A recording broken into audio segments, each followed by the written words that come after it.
Previous class में आप लोगों को मैं earthquake, types of earthquake and movements of earthquake, that is these all different topics we have already discussed.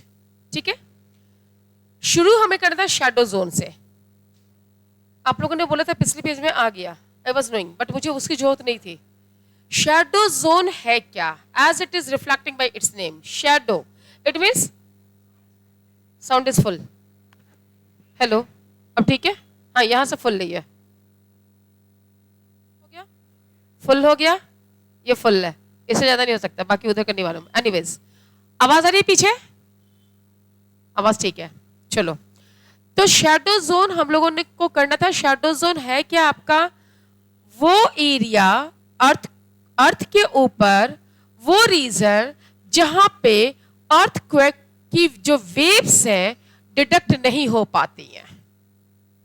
ठीक है, अगर हम एक आम बोलचाल की भाषा में समझे कि शैडो जोन क्या है, किसे बोलते हैं हम, तो वो एरिया है इस पृथ्वी के ऊपर जहां पर हम जब अर्थक्वेक की वेव्स मूव करती हैं तो वो वेव्स आपकी जहां डिटेक्ट नहीं होती है, यानी कि जहां पर हम उसको पहचान नहीं पाते हैं, रिकॉग्नाइज नहीं कर पाते हैं, उस एरिया को हम शैडो जोन कहते हैं. क्या बोलते हैं उस एरिया को? शैडो जोन कहते हैं. और वो एरिया कौन सा है? हमारी पूरी अर्थ जो है ऑलमोस्ट 360 डिग्री पर है. एग्री है आप लोग? 360 डिग्री के एंगल पर है, जिसमें से हमारा क्रस्ट से लेके कोर तक का एरिया बना हुआ है. और जो भी चीजें हमारी अर्थ के अंदर जा रही हैं, वो अगर वो रिफ्लेक्ट बैक हो रही हैं, हमने रिफ्रैक्शन और रिफ्लेक्शन पिछले 2 क्लास में आपको पढ़ाया था. पी वेव्स आपकी रिफ्रैक्ट होती हैं, एस वेव्स आपकी सिर्फ रिफ्लेक्ट होती हैं. ये मैंने पिछली क्लास में आपको बताया था. ठीक है, तो शैडो जोन हमारा वो क्षेत्र है जहां पर हमारी वेव्स डिटेक्ट नहीं होती है. कहां नहीं डिटेक्ट होती है, कहां पर नहीं पता चलती है? जो इंस्ट्रूमेंट है, जिस इंस्ट्रूमेंट पे उनको हम मेजर करते हैं. सिस्मोग्राफ उस इंस्ट्रूमेंट का नाम है जहां पर सिस्मो वेव्स को डिटेक्ट किया जाता है. जब सिस्मोग्राफ पे वो एंगल, जिस एंगल पे उन वेव्स को डिटेक्ट नहीं किया जाता है, उसी एंगल को हम शैडो जोन कहते हैं. और अगर आप इस पिक्चर को देख रहे होंगे, ये पिक्चर आपका पी वेव्स को कर रहा है. This is the place from where a earthquake is generating. This is the focus place. ठीक है, ये आपका फोकस है. यहां से अर्थक्वेक आपका जनरेट हुआ, उसकी वेव्स मूव करने गई, मूव करते करते आपकी ये मेंटल एरियाज तक पहुंची, इसके बाद सेंटर कोर में भी पहुंची. मेंटल का आपका जो बेस एंगल में पहुंचते 105 टू 145. इस एक एंगल पे अगर आप दोनों ही साइड देखिए, अगर 180 में अर्थ को 2 पार्ट्स में डिवाइड कर दीजिए, तो 105 डिग्री टू 145 डिग्री जो है, उस दोनों ही पार्ट में आप क्या देखते हैं? शैडो जोन बना है. क्या बना है? वो आपका शैडो जोन बना हुआ. यानी कि शैडो जोन क्या है? वो यहां पे अर्थक्वेक की कोई भी वेव्स नजर नहीं आ रही. 105 तक आपकी अर्थक्वेक की वेव्स नजर आ रही है. ये लाइन जो है आपकी अर्थक्वेक की वेव्स को रिफ्लेक्ट कर रहा है, ये नजर आ रही है. इसके बाद 145 डिग्री जैसे क्रॉस करता है, एक बार फिर से वो वेव्स नजर आनी शुरू होती हैं, फिर से वो डिटेक्ट हो जाती हैं हमारे सिस्मोग्राफ पे. अब सवाल उठता है वो क्यों नहीं है? क्योंकि ये वो एरिया है अर्थ का जो कोर और मेंटल के बीच का है. ये कोर का अपर लेयर है. और कोर का अपर लेयर जो है, ऑलरेडी हम लोगों ने structure of the interior part में पढ़ा. कोर का अपर पोर्शन जो है, दैट इज लिक्विड मटेरियल. वो क्या है? हमारा लिक्विड फॉर्म है, कंप्लीटली लिक्विड फॉर्म में वो एरिया है.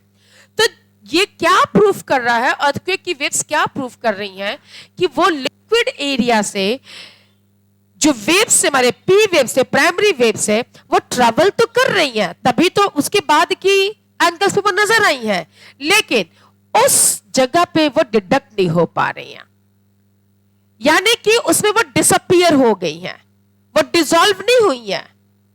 डिसॉल्व होना यानी कि उसमें घुल मिल जाना, वो घुली मिली नहीं है, सिर्फ क्या हुआ है उनके साथ? वो डिसअपीयर हो गई हैं, जो हमें नजर नहीं आ रही हैं. लेकिन जैसे ही वो लिक्विड एरिया पार होता है, कोर का एरिया शुरू होता है, एक बार फिर से वो वेव्स आपकी नजर आने शुरू होती हैं. और इसी को हम जो है शैडो जोन कहते हैं. दूसरा पिक्चर देखिएगा, ये एस वेव्स को दिखा रहा है. What is the second figure? It is showing the movement of S waves है, सेकेंडरी वेव्स है. सेकेंडरी वेव्स आपकी मूव कर रही हैं, आपका फोकस यही है, प्राइमरी वेव्स खत्म हुई, सेकेंडरी वेव्स राइज की। सेकेंडरी वेव्स आपकी सिर्फ है क्रस्ट, ये मेंटल तक आपकी पहुंच रही हैं, ये कोर को टच नहीं कर रही हैं। ये पूरा जो लिक्विड एरिया है उस पे वो नजर नहीं आ रही है। इसके जब वो उस अपर कोर को ही टच कर पाई तो लोअर कोर तक पहुंचेगी कैसे? क्या हो गया वहां पे? ऐसा माना जाता है कि ये वेव्स जैसे ही उस अपर कोर में पहुंचती हैं, due to the liquid areas, these waves are dissolving over there. उनके साथ वो घुल मिल जाती है, और वो घुल गई यानी कि वो खत्म हो गई, वहीं पर वो वेव से आपकी खत्म हो गई। ये है आपका एस वेव का पाथ। तो जो मैंने आपको स्टार्टिंग में पढ़ाया था बोर्ड में पिछली क्लास में, पी वेव्स और एस वेव से, P waves can travel through all the different states, but S waves are travelling only through the solid states है। तो through this picture, through this shadow zone, it's very much clear that S waves are not able to move through liquid state. As soon as they enter into the liquid state, they dissolve with them. But P waves can travel through liquid state also. That is different. Their speed is decreasing over there, but they are traveling through the liquid state. That is why we are able to detect as the liquid state is crossed. Once again we can able to see these waves which is refracted back by core.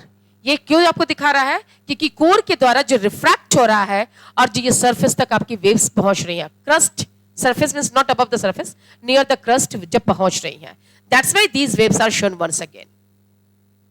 It's okay, ये आपका refraction हो रहा है, वो bend होके वो मुड़ के एक बार फिर से वो कोर से रिफ्रैक्ट हो रही है टुवर्ड्स द क्रस्ट। लेकिन सेकेंडरी वेव्स के साथ ये केस नहीं आ रहा। Secondary waves is only travelling through the mantle area, through the solid state. As soon as it reaches near the core, it dissolve with them. समझ में आई बात? यही आपका शैडो जोन है। शैडो जोन का डेफिनेशन आपका बहुत क्लियरली आपके बुक में मेंशन किया हुआ है। अगर आप ध्यान दीजिए, emergence of shadow zone very clearly it is given. What is that? earthquake waves get recorded in the seismograph located at far off location. earthquake waves को हम मेजर कहां करते हैं, कैसे हम फाइंड आउट करते हैं? with the help of seismograph. And seismograph is an instrument. What is seismograph? It is an instrument which is used to measure seismic waves. Which is used to measure seismic waves है, जिसको आप earthquake waves भी कह सकते हैं। उसको जिस पे मेजर किया जाता है, उसको जिस के हेल्प से फाइंड आउट किया जाता है, that is called by seismograph है। And the scale on which its intensity is measured, that means that one is known by Richter scale. क्या बोलते हैं उसे? Richter scale. चलिए बाद में हम लोग उस पर डिस्कस करेंगे। तो व्हाट इज मेंशन्ड कि earthquake waves से और the seismic waves से which are recorded on the seismograph on the instrument, that instrument is located far off the location. Location of what? Location of the focus from where that waves are generating. उस location से वो बहुत दूर वो instrument setup किए जाते हैं।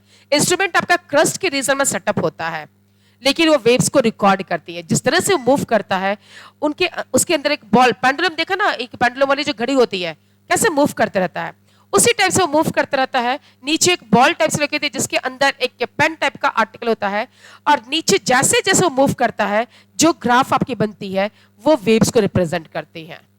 जब ये ग्राफ आपकी ये इस टाइप की बन रही, पैरेलल बन रही है, तो it is recorded as P wave से।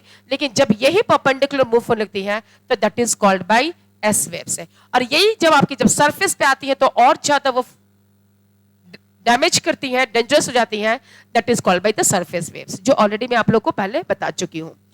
तो which is far of location. Now what is mention here? However, there exists some specific area where the waves are not reported. After that, what is happening? These waves are existing in some region, they are crossing through some region where they are not recorded on that seismograph. जब seismograph पे जिस जगह पर वो record नहीं होती हैं, that area is only, such a zone is called as shadow zone. उसी एरिया को हम shadow zone कहते हैं। It's okay? rest everything the same whatever I have explained you with the help of picture. Same thing is explained here कि how that seismic on the seismograph which is located away from that exact focus place say within the 105 from the epicenter, क्योंकि epicentre से दूर हमारा seismograph भी है, वो epicentre के पास नहीं सेटअप किया हुआ है, और epicentre which is on the surface of the earth है. एपिसेंटर से क्या है आपका 105 से लेकर 145 डिग्री तक के इस सिस्मिक वेव को रिकॉर्ड नहीं किया जाता है, और that area is only called bye shadow zone. जब हमारे रिकॉर्ड में उसका कोई अता पता नहीं चलता है, उसकी वेव्स का कुछ भी कोई सुराग नहीं मिलता है, that region is only called by. But S wave से आफ्टर पी वेव से after 145 degree angle once again they appears on the earth surface. एक बार फिर से वो क्रस्ट पर आपकी वो वेव से सिस्मोग्राफ पर रिकॉर्ड हो जाती हैं, लेकिन एस वेव्स आपके रिकॉर्ड नहीं होती. एस वेव्स क्या होती हैं? एस वेव्स आपकी 105 के बाद does not receive S waves, हम उसको रिसीव ही नहीं कर पाते, वो वहीं पर खत्म. तो ये प्रूव करता है कि वो लिक्विड स्टेट में जाके उसके साथ डिसॉल्व हो जाती हैं. पी वेव्स आपकी डिसअपियर होती हैं, लेकिन एस वेव्स आपकी डिसॉल्व हो जाती हैं. It is clear? To explain this picture only I have asked you to open this, ताकि इसके हेल्प से आपको अच्छे से एक्सप्लेन कर सको. So this is about your P waves, how the P waves are moving, and this is about the S waves and which area is known by shadow zone. I hope not very much clear. कोई doubt है यहां तक? Okay, our next topic is a types of earthquake. Earthquake के कितने types है? तो there are the 5 different types of earthquake है. To come on the board I have to remove this one. I want to keep this thing also and I want to go through that one also, but possible नहीं है. कोई एक ही चीज हम लोग कर सकते हैं. चलिए कोई बात नहीं, हम लोग बोर्ड यूज कर लेते हैं. जब उसकी जरूरत होगी तो एक बार फिर से हम लोग यूज कर लेंगे उसे. ओके, तो now I am moving. Shadow zone is clear ना? कोई डाउट नहीं किसी को? Very good. Now we are moving towards our next topic, that is a types of a earthquake. Earthquake actually है कितने तरह के? तो types we are categorising on the basis through which this earthquakes are developing. हम types किस आधार पे कहते हैं? जिस आधार पे ये अर्थक्वेक पैदा हो रही है, क्या उनका फैक्टर है, रीजन क्या है, किस वजह से वो अर्थक्वेक के पैदा हो रही हैं. तो on that different basis we categorise this earthquake into the 5 different categories. Into how many categories? 5 different categories. कौन कौन सी हैं उसमें? जिसमें सबसे इंपॉर्टेंट और जो सबसे मोस्ट पॉपुलर है, that is your tectonic plate. क्या है आपकी वो? टेक्टोनिक प्लेट्स है. मैंने आपको जब एक्सप्लेन किया था अर्थक्वेक, तो वहां पे मैंने आपको टेक्टोनिक प्लेट बनाकर बताया भी था. When the plates are into the different direction, earthquake may occur when they are moving towards each other, when they are moving apart from each other, but the maximum situation earthquake is occurring when they are moving parallel to each other but in opposite direction.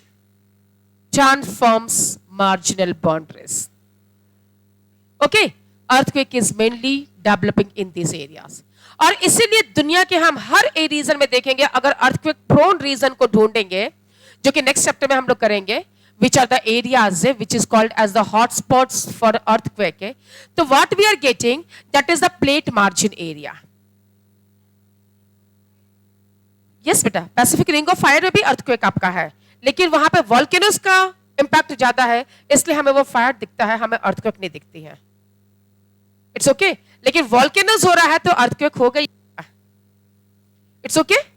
तो tectonic plates जब आपकी move करती हैं, उनके movement से जो हलचल होती है और जो प्रेशर पड़ता है दूसरे रॉक्स पे, उससे जो अर्थक्वेक जनरेट होता है, that is called by the tectonic plate earthquake. It's okay? Is it clear to all of you? Second one is, I am not moving according to book, I am giving by my own. Second one is volcano. Second one is volcano. अभी अभी मैंने बताया, जब आपका volcano आएगा, जब magma once it will come with the great force on the upper surface of the earth, definitely it will hit some rocks while coming on the earth. वो side में अगर जब for example this is your surface of the earth है, magma chamber आपका यहाँ पर है, यहां से मैग्मास आपकी जब ऊपर आ रही हैं तो इनके बीच में जो रॉक्स है, जो सॉफ्ट रॉक्स है, उसको पुश करेंगे इधर की तरफ या इधर की तरफ। उनके पुश करने से, क्योंकि वो अपना रास्ता बना रही है और ये कमजोर हिस्सा है, उनके पुश करने की वजह से ये रॉक्स जिससे टकराएंगे, जिस जगह पे वो टकराएंगे वहां वो अर्थक्वेक होगा और वहीं से अर्थक्वेक आपका जनरेट होगा। ठीक है, ये डाइवर्जेंट प्लेट्स नहीं मूव कर रही है बेटा, this is not the movement of plates.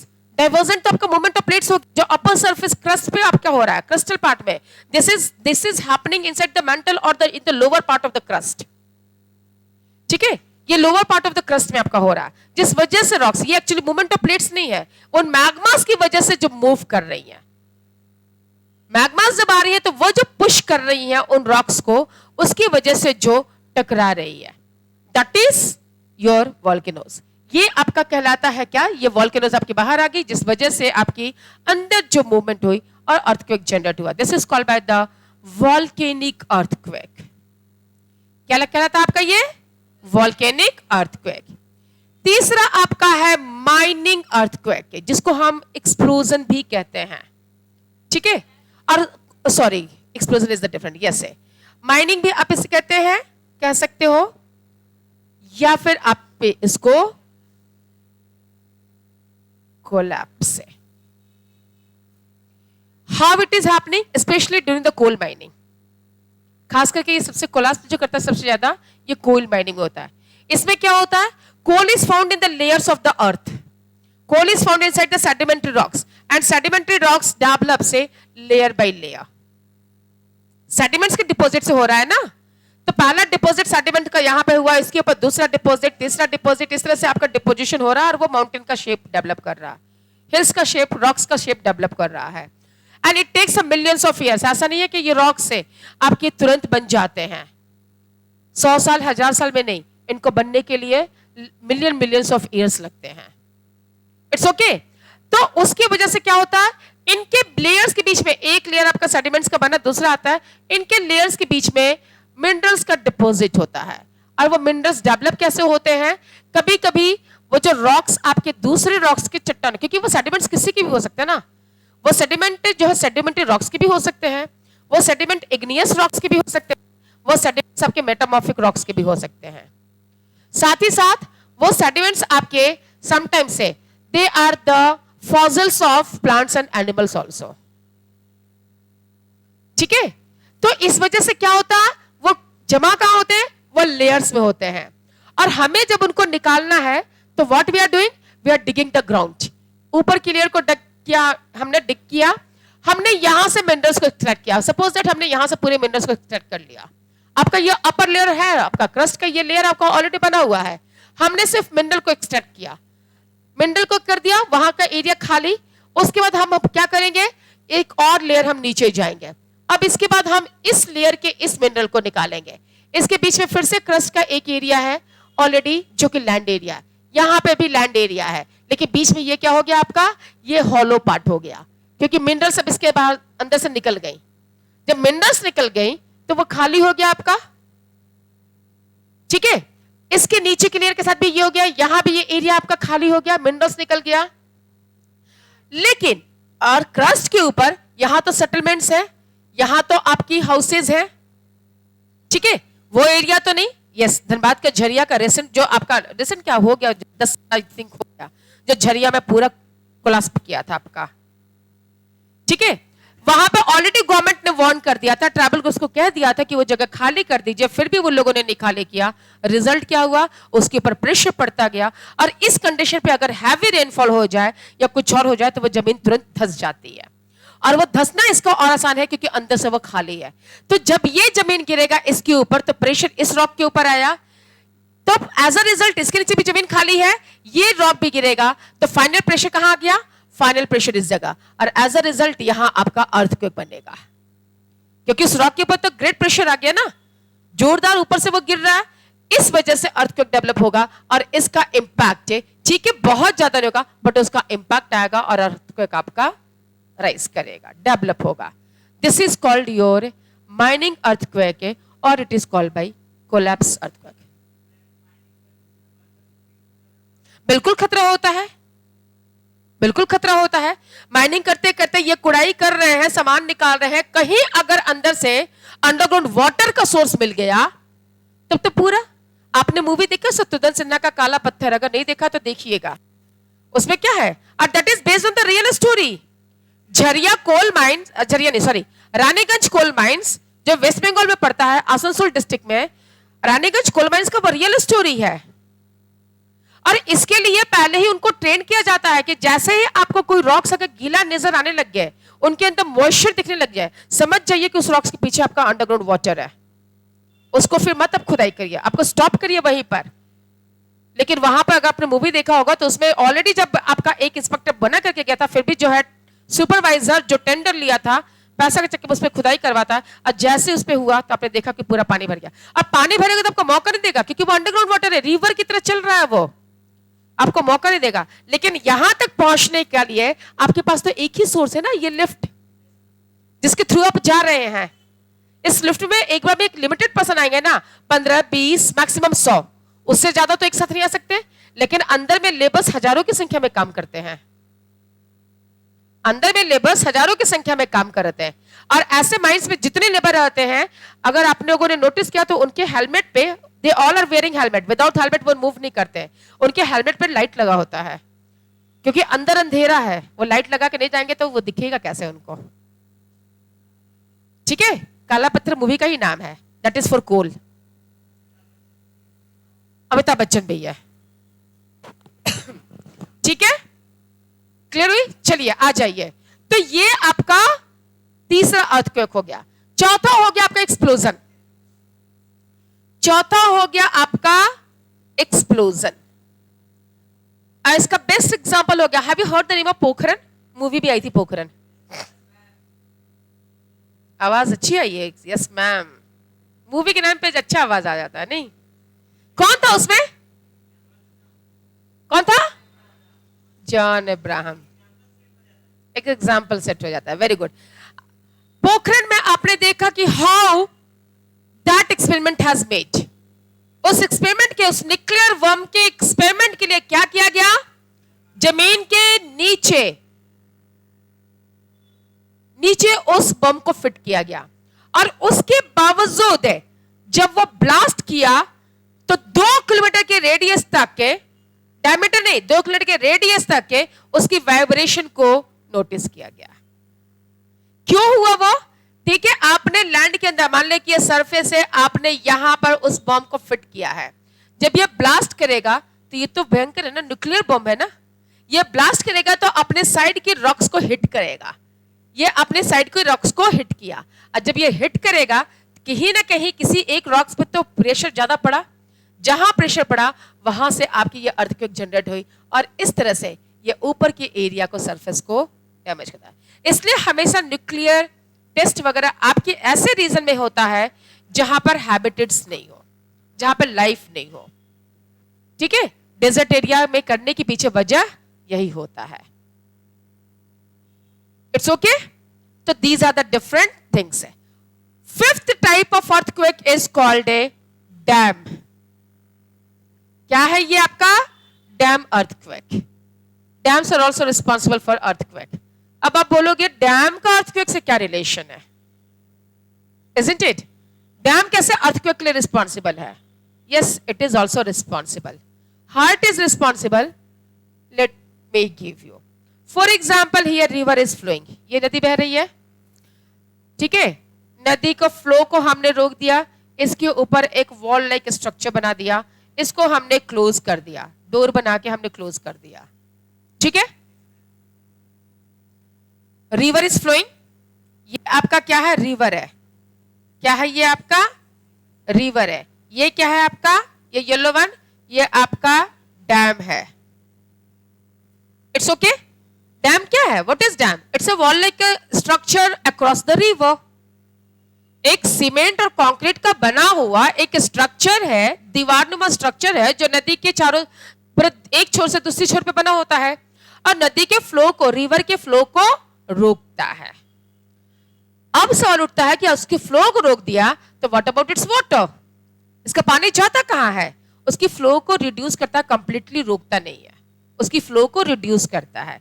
फिर जिस स्पीड से वाटर आ रही है इस एरिया में, उस स्पीड को रिड्यूस करके कम कम पानी धीरे धीरे छोड़ता है। As a result what is happening, और इस एरिया में तटबंध बनाए जाते हैं। क्यों? क्योंकि अब यहां पे पानी का लेवल बढ़ना शुरू हो गया। साथ ही साथ इसके आसपास किसी एक एरिया में रिजर्वायर डेवलप किया जाता है, ठीक है, जो कि एग्रीकल्चर लैंड हो सकता है, फॉरेस्ट लैंड हो सकता है। नर्मदा बचाओ आंदोलन पढ़ा आपने? जब सरदार सरोवर डैम बन रहा था रिवर नर्मदा के ऊपर, तब ये प्रोटेस्ट किया गया था। क्यों? क्योंकि उसके रिजर्वायर के लिए ट्राइबल पीपल का, मध्य प्रदेश के लोगों का एग्रीकल्चर लैंड और एक बड़ा फॉरेस्ट एरिया को लिया गया था, वैसा फॉरेस्ट एरिया जिसमें ट्राइबल पीपल रहते थे, and their entire life is based on them, ठीक है। इसलिए इसका विरोध किया गया था, लेकिन इसके बावजूद वो बना आपका, ठीक है। तो इसमें क्या होता है, एक बड़ा लैंड हम लेते हैं जो कि पहले से आपका वो लैंड क्या है, एग्रीकल्चर लैंड है या आपका फॉरेस्ट लैंड है। फॉरेस्ट है, एग्रीकल्चर है, उसके ऊपर बहुत प्रेशर नहीं है, क्योंकि वो प्रेशर उसको एडजस्टेबल है, नेचुरल है। वो अपर सरफेस का प्रेशर उस रॉक्स के ऊपर नेचुरल है, उसको पता है इतना वो करना है, वो एडजस्ट कर गया है उसमें। लेकिन सडन अगर आप 5 साल के अंदर इस एरिया में वॉल्यूम ऑफ वाटर बढ़ा दीजिएगा, व्हाट विल हैपन, इस रीजन में उस एरिया पे प्रेशर पड़ना शुरू होगा, क्योंकि इस क्रस्ट के नीचे भी तो आपकी रॉक्स है ना, इसके नीचे भी तो आपकी रॉक्स ही है, ठीक है। तो जिस एरिया में वाटर स्टोर किया गया है, वो क्या करेंगी, अब अपने साइड की रॉक्स को पुश करेंगे, क्योंकि जैसे जैसे वॉल्यूम ऑफ वाटर बढ़ता जाएगा, वाटर की क्वांटिटी बढ़ती जाएगी, क्या होगा, ये अपने साइड की रॉक्स को पुश करना शुरू कर देगा। और जब किसी एरिया में ये इसका मूवमेंट ये पुश करते हुए ज्यादा हो जाएगा कि वो किसी को अफेक्ट ज्यादा करे विद द ग्रेट फोर्स है, उस एरिया से आपका अर्थक्वेक डेवलप हो जाएगा, उस रीजन में आपका अर्थक्वेक डेवलप होगा। ये है आपका 5वां factor for the development of a earthquake, which is responsible for earthquake. Understood? So these are the 5 different types of earthquake. It's okay? यहां तक समझ में आ गया आप लोग को? चलिए अब थोड़ा सा मैं आप लोगों को एक बार फिर से, इससे हम बाहर निकलते थोड़ा।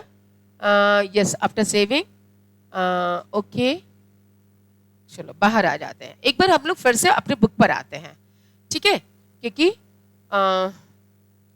वहां से मुझे कुछ देना है। Yes, geography as a discipline नहीं, इंटीरियर ऑफ द अर्थ है चैप्टर ऑलरेडी। अरे this is another problem, just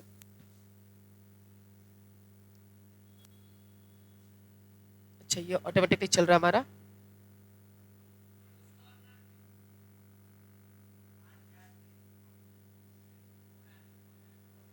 coming advertisement नहीं हटा सकती क्योंकि इसमें ऑप्शन नहीं है रिमूव वाला। नाउ इट इज कमिंग ना क्रॉस। अरे जो भाई तुम हटो, कट, इट्स ओके। चलिए यहीं से खुल गया हमारा, it's good. Okay, we have to start. पहले हम लोग इसमें कर लेते हैं, how we are measuring earthquake instrument. Already I have told you there are the 2 different types of instrument, one is called by seismograph, another one is called by types of earthquake. clear? मैंने क्यों इसको बताया, ताकि आपको यहाँ पे underline करवा दूं, अपने अपने बुक में कर लीजिएगा। earthquake events are scaled either according to the magnitude or intensity. earthquake को हम कैसे करते हैं मेजर, या तो फिर मैग्नीट्यूड के है उस पे, या फिर इंटेंसिटी पे। इंटेंसिटी यानी कि क्या उसकी डैमेज, इंटेंसिटी वही क्या रफ्तार थी उसकी, उसी के हिसाब से उसका डैमेजेस होता है, ठीक है। अर्थक्वेक को हम रिकॉर्ड करते हैं, और जहां हम रिकॉर्ड करते हैं that is only called bye Richter scale. उसे हम क्या बोलते हैं, रिश्टर स्केल। और रिश्टर स्केल आपका हमेशा 0 to 10 के बीच में होता है। ये आपका रिश्टर स्केल का, रिश्टर स्केल आपका 0 to 10 होता है। It's okay. दूसरा है आपका the magnitude related to the only energy during the earthquake, जो अर्थक्वेक आपकी हो रही है उसमें जो सबसे पहले जो एनर्जी रिलीज हो रहा है, early energy, that magnitude is expressed in the number 0 to 10. Already मैंने आपको बताया रिश्टर स्केल पे 0 to 10 होता है, उसको 0 to 10 पे करते हैं. बट ये मैग्नीट्यूड को मेजर कर रहा, but the scale which is measuring the intensity, that से called by, okay, that is actually your seismograph. Mercalli ने जो स्केल डेवलप किया है, इसको जहां पर आप इंटेंसिटी को मेजर करते हैं, ठीक है, और वो आपकी उस ग्राफ की हेल्प से आपका मेजर किया जाता है. And who was Mercalli? Mercalli was an Italian seismologist, यानी कि जो अर्थक्वेक की पढ़ाई ही कर रहे हैं, अर्थक्वेक के बारे में स्टडी ही कर रहे हैं. Those who are trying to find out more and more different things. So these are the different scales through which we measure the intensity और मैग्नीट्यूड ऑफ द अर्थक्वेक. ठीक है, सिस्मिक वेव्स के जो magnitude है, जो intensity है, उसको major करने का जो है रिश्टर स्केल और मार्केली स्केल. अब आ जाएगी कि उसका इफेक्ट क्या है. जब अर्थक्वेक होता है तो उससे क्या क्या, किस किस तरह की चीजें डेवलप होती हैं, जो डैमेजेस होती हैं, या फिर जो लैंड सरफेस के ऊपर जो चेंजेस आती हैं. क्या हो रहा है लास्ट बेंच में? इसीलिए आप लोग बैठे हो पीछे. इतने भोले भाले शरीफ बन गए हैं करने के बाद जैसे कुछ हुआ ही नहीं हो. हमें तो कुछ पता ही नहीं है. ओके, तो what are the different damages of the things what is happening during the earthquake, what is the impact of earthquake. Number 1 आपका ग्राउंड शेकिंग. शुरू से हम लोग कर रहे हैं. In the earthquake ground is shaking, जमीन का हिलना, वही होता है ना. दूसरा क्या आपका डिफरेंशियल ग्राउंड सेटलमेंट है. अब जो सेटलमेंट से ग्राउंड के ऊपर जो है वो वही रह जाएंगे कि उसमें भी बदलाव आएगा, परिवर्तन आएगा. तो वो परिवर्तन आ गया, जमीन हिला, परिवर्तन आया. तीसरा क्या आपका land and mud slide. Landslide भी हो रहा है, साथ साथ मड स्लाइड भी हो रहा है. लैंडस्लाइड कहते हैं, ये लैंड और मड स्लाइड को हम लोग डिटेल पढ़ेंगे जब जियोमॉर्फिक प्रोसेसेस पढ़ाओगे ना, मास मूवमेंट और स्लो मूवमेंट, तो वहां पर मैं आपको बताऊंगी. बट सिंपल लैंग्वेज में समझिए, जब बड़ा बड़ा जमीन का टुकड़ा, चट्टान का टुकड़ा जब स्लिप करता है तो उसे हम लैंडस्लाइड कहते हैं. और जब कीचड़ भरा पहाड़ी एरिया में, जब कीचड़ भरा जमीन आपका, अभी जैसे लोग जो जा रहे थे कहाँ, केदारनाथ, लैंडस्लाइड हुआ, लोग को 2-2, 3-3 दिन तक इंतजार करना पड़ा, रास्ता पूरा बंद. तो लैंडस्लाइड वो होता है जो बड़े बड़े चट्टान के टुकड़े आपके गिर जाए. Uttarakhand, Sikkim, there are some state which is coming under the land slide prone areas, जहां पर लैंडस्लाइड आपका कॉमन फेनोमेना है, especially during this rainy season, इस बरसात के दिनों में. ठीक है, तो लैंडस्लाइड आपका होगा या फिर क्या होगा आपका मड स्लाइड होगा, यानी कि कीचड़ वाली जो जमीन है वो भी आपकी स्लिप करेंगे. वो भी जब आएगा तो क्या हो जाएगा, आपका आवागमन बंद, रास्ता बंद, कोई काम नहीं कर सकते, लैंड डिग्रेडेशन. ठीक है, इस तरह के डैमेजेस होंगे. चौथा क्या आपका स्वलिक्विफिकेशन. कीचड़ वाला दलदली जमीन पानी के साथ मिक्स हुआ, मिट्टी आपकी जो है, क्योंकि अप्स डाउन हुए तो आपका जो रिवर का वाटर है, डैम का वाटर है, रिजर्वायर का वाटर है, वो भी तो फ्लो करेगा, ओवरफ्लो होगा. ठीक है, तो स्वाद लिक्विफिकेशन आपका वो दलदला सा जमीन बन जाएगा, कीचड़ के साथ आपकी मिट्टी मिक्स हो जाओगे. ग्राउंड लर्चिंग, अब आपकी जो सरफेस है वो भी आपकी जो है बिल्कुल पहले की तरह बिल्कुल प्लेन और फ्लैट नहीं है, बल्कि वो भी आपका जो है डैमेज हो गया है. ठीक है, लर्चिंग का एग्जैक्ट मीनिंग होता है आपका क्या बोलती हूं, जो डैमेज और गीला होता है. एग्जैक्ट हिंदी वर्ड मुझे नहीं मिल रहा है. ठीक है, लेकिन जो आपका ये जो आपका ड्राई लैंड है वो वैसा ना हो के कुछ गीला फ्लडी एरिया, या फिर आपका वो जमीन फटना. ठीक है, देयर आर टाइप्स है. तो ग्राउंड लर्चिंग. इसके बाद फिर अपलैंचेस इन द हिली एरियाज, जब आपकी ग्लेशियर्स आपकी मूव करने लग गई, दैट इज अपलैंचेस. बर्फीली तूफानें होती हैं, या आपका पूरा पूरा ग्लेशियर्स जब आपका नीचे आता है, अपलैंचेस.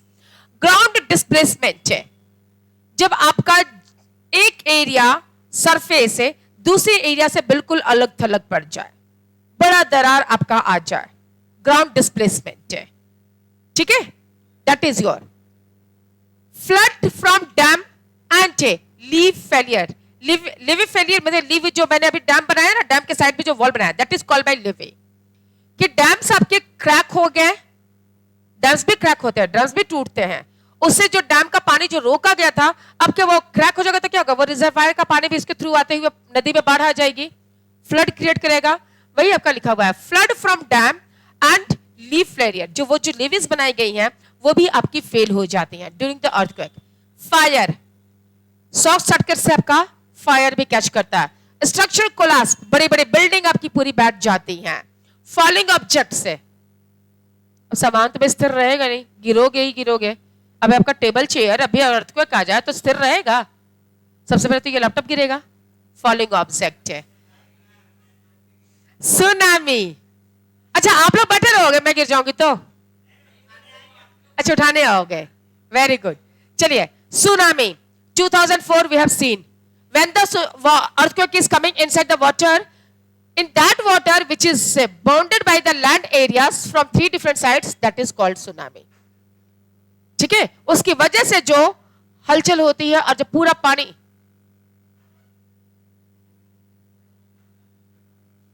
मतलब इसमें भी प्लानिंग प्लॉटिंग। बैठ जाइए बैठ जाइए, अंदर मैम डिस्टर्ब करती है ना, बात नहीं करने देती है, इसलिए बाहर जाना पड़ता बच्चों को, बहुत जुल्म उठाती हैं।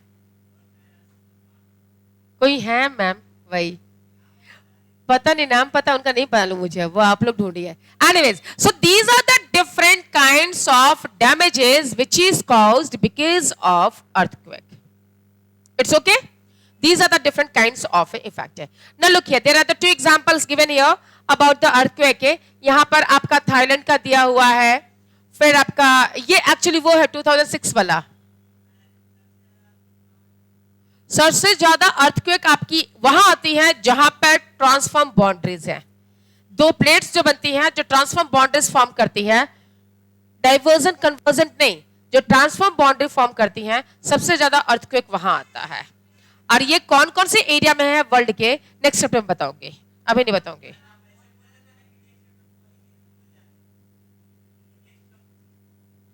नेक्स्ट चैप्टर में बताऊंगी, कोई बात नहीं, मैं भी याद दिला दूंगी, टेंशन मत लीजिए, ठीक है।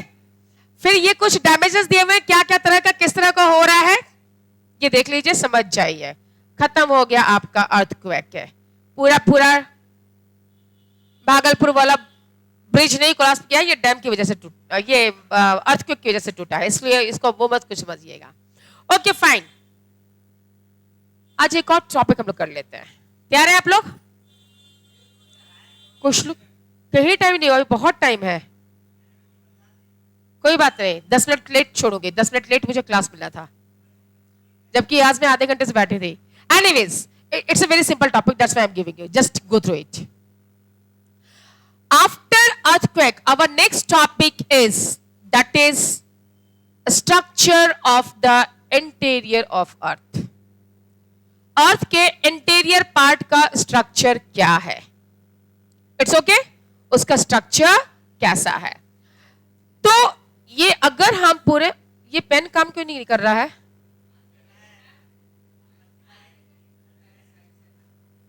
इधर साइड से करूं, पेन कर दूं, अब ठीक है, अब काम करेगा। चलिए, पेन को कर दिया मैंने, कलर हमारा ठीक है, रेड ही ठीक है, चलो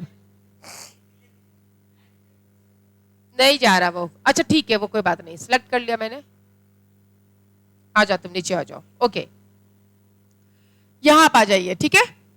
अर्थ क्या है, अगर हम अर्थ को पूरा ये मान लिए, इट्स ओके, इसका एक पार्ट ये आपका ड्रॉ किया हुआ है, ये पूरा मान लीजिए आपका आउटर लेयर है। हमने तरबूज देखा, आपने वाटरमेलन सबने देखा है ना, अच्छा ये पहले दे चुकी हूं, एक बार फिर से दे जान लीजिए, ठीक है। अपर नहीं, मस्कुलर वाला में नहीं हो पाएगा, बात नहीं हो पाएगी। अपर लेयर बहुत हार्ड दिखता है आपको, बट वो है आपका क्रस्ट, उसके नीचे का व्हाइट वाला portion mantle, and then red वाला पोर्शन आपका कोर, वैसे ही समझ लीजिए आपका, ठीक है। ये आपका जो है अपर पोर्शन क्रस्ट है, ये आपका मेंटल का है, एंड देन कोर का है आपका। अब जरा सा इसको हम लोग यहां से देखते हैं, ठीक है। अब हम लोग इसको जो है क्लियर कर दिया, चलो ठीक है, फिर से पेन आ गया हम। ओके, अब यहां देखिए कि क्या है आपका, from the so many classes we are discussing about earth is having 3 different layers. From chapter 2 only we are discussing. Let's see what are those different things. Till here crust is between 0 to 100 kilometer. crust की thickness क्या दिखाया आपका, 0 to 100 kilometre, जो कहां तक है आपका, यहां तक है। कहां तक है, यहां तक है। यहां से लेकर आपका यहां तक, यहां से लेकर आपका यहां तक कहां पर 100 किलोमीटर होगा, यहां 100 किलोमीटर नहीं है। मैंने आपको स्टार्टिंग डायरेक्ट सोर्स में बताया था ना, depth of the crust is not same everywhere, it is between 0 to 100 kilometre. कहीं पे क्रस्ट इतना पतला भी है कि बिल्कुल वो 0 किलोमीटर है, लेकिन ऐसे एरियाज बिल्कुल कम है, नहीं बराबर है। लेकिन there are some places where the depth is maximum, जो ऑलरेडी आपको इन पिक्चर से क्लियर हो रहा है। It's okay. ये लेयर जो आपका है, ये लेयर जो है, ये आपका क्रस्ट का लेयर है। ये ज्यादा है, ये मैक्सिमम है 100 किलोमीटर वाला।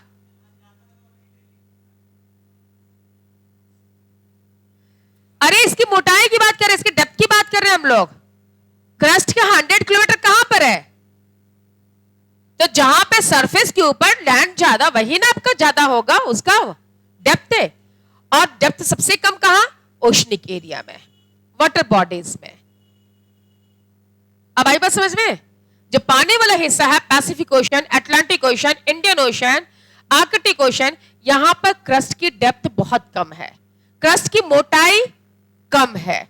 लेकिन क्रस्ट की मोटाई सबसे ज्यादा कहां है, जहां माउंटेन्स है, वो एंडीज माउंटेन हो कि हिमालयस हो कि रॉकी हो कि आल्प्स हो कि एटलस हो, ठीक है, जो दुनिया की ऊंची पर्वत श्रृंखलाओं में जिनका हम नाम लेते हैं, ये सारे एरियाज में, क्योंकि वो पृथ्वी की सतह के ऊपर है, क्रस्ट के पृथ्वी के नीचे का सतह और ऊपर का सतह सब मिलके तो सब तो क्रस्ट का हिस्सा है ना।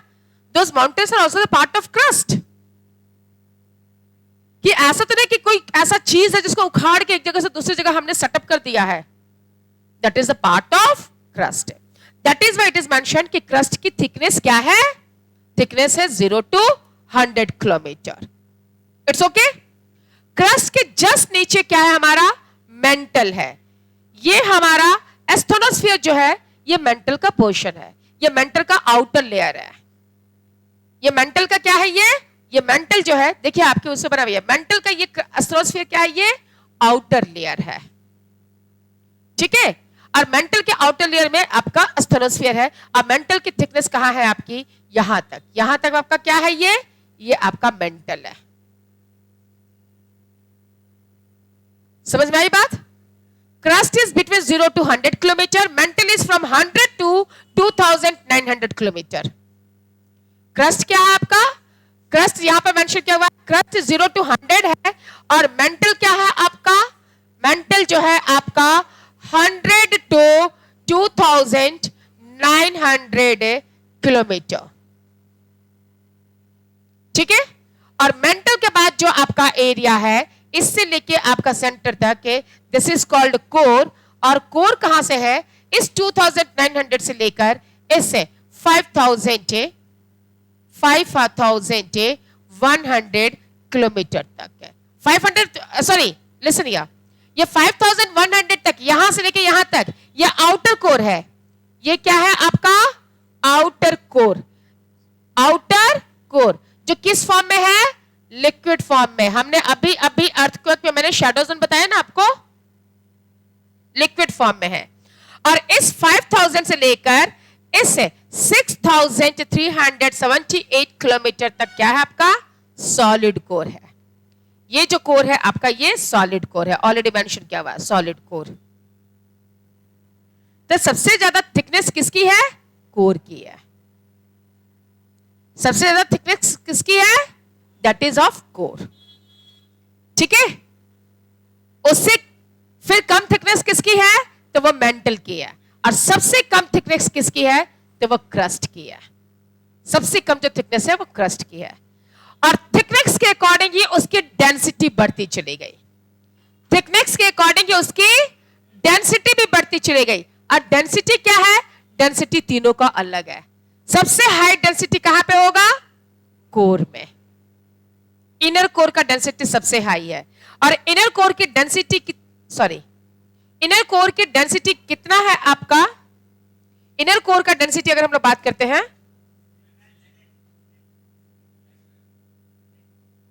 अच्छा सॉरी, इनर कोर का, यस, इनर कोर की डेंसिटी क्या है आपकी? नो, आपने ना बोला था के पे। सी हियर, जो कोर है आपकी, कोर की डेंसिटी क्या है आपका? Here it is already mention about the core. आपका 2900 से शुरू हो रहा है। Class please see here, core आपका कहां से शुरू हो रहा है? कोर आपका जो है ये 2900 किलोमीटर से शुरू हो रहा है, जो कि आउटर कोर है, लिक्विड है। और कहां तक आपका, जो मैंने एक चीज और आपको बताया था ना, सियाल, साइमा, नीफे पढ़ाई थी मैं आप लोगों को। SIAL नहीं पढ़ाई थी तो जान लीजिए, ठीक है। अब जस्ट अ मिनट, एक मिनट, चेंज आ गया? Yes, change. Now look into here, it's okay. This portion is called SIAL, ठीक है। Your this portion is called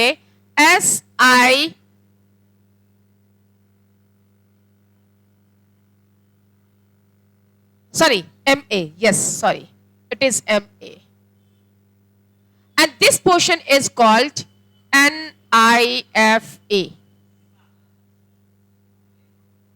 सीमा बहुत फेमस है। अच्छा, क्या बात है, तब तो एकदम याद रहेगी या, ठीक है। सियाल क्या आपका? Silicon plus aluminium. क्या आपका?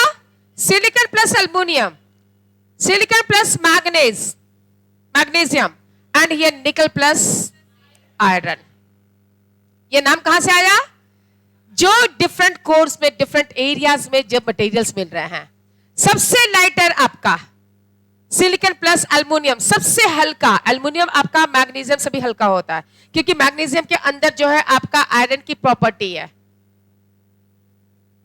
मैग्नीशियम के अंदर आपका आयरन की प्रॉपर्टी, इसलिए वो हैवियर है, ठीक है। ये सबसे हल्का, सबसे ऊपर, सेकंड चैप्टर में हम लोग पढ़े थे ना, सबसे हल्का आ रही हूं, सबसे ऊपर, उससे भारी, उससे नीचे, सबसे भारी, सबसे नीचे। निफे, सियाल, सीमा एंड निफे, ठीक है। अब पूछिए, प्लैटिनम इतना कॉस्टली मटेरियल है कि जहाज को बनाने में नहीं होता है, उसके कुछ टाइटेनियम यूज होता है, not platinum. Titanium is another mineral, periodic table पे आपने पढ़ा होगा, मैंने भी बताया वही, इट्स अ प्रीशियस मिनरल। अच्छा सुने थे, जो बताए होंगे आपको चढ़ा दिया और आप चढ़ गए। Anyways, now come to the topic. Live here. ठीक है, तो ये है। अब जो दूसरी बात सुनिए, दूसरा जो इंपॉर्टेंट चीज है, दूसरा जो इसमें समझने वाली बात है, लिसन हियर बस, इस क्रस्ट और एस्थेनोस्फीयर के बीच में एक ही है, पतला सा एक लेयर है, एक गैप है, एक पतला सा एक छोटा सा गैप है क्रस्ट और मेंटल के बीच में। उस गैप को हम कहते हैं मोहो डिसकंटिन्यूटी।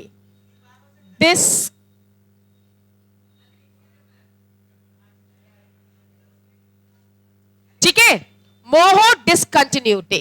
इसी तरह से आपका ये मेंटल और कोर के बीच में भी एक पतला गैप है, जिसे कहते हैं हम गुटनबर्ग डिसकंटिन्यूटी। क्या बोलते हैं हम इसे? गुटनबर्ग। ये आपकी बुक में नहीं है, मोहो तो बुक में लिखा हुआ है, इसलिए लिख लीजिए Gutenberg discontinuity. Sorry, repeating discontinuity is not a very important one, क्योंकि वो आपका कुछ वो खास वो नहीं कर ज्यादा डिफरेंस, वो लोगों का मानना, बट अभी तक प्रूव नहीं हुआ।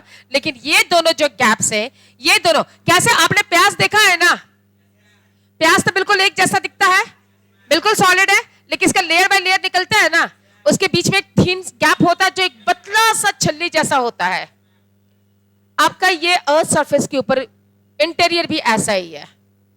क्रस्ट और मेंटल के बीच में एक माइनर से गैप है जिसे हम बोलते हैं मोहो डिसकंटिन्यूटी, और आपका मेंटल और कोर के बीच में जो गैप है उसे हम बोलते हैं गुटनबर्ग डिसकंटिन्यूटी।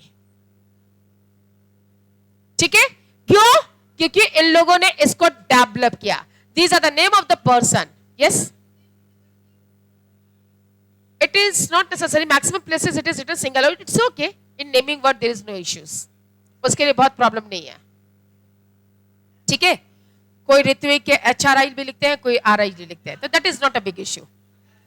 चलिए नाउ लुक हियर, तो ये क्या है आपका, these are the different things. अब आ जाते हैं हम लोग इसकी डिसकंटिन्यूट ये डेंसिटी पर।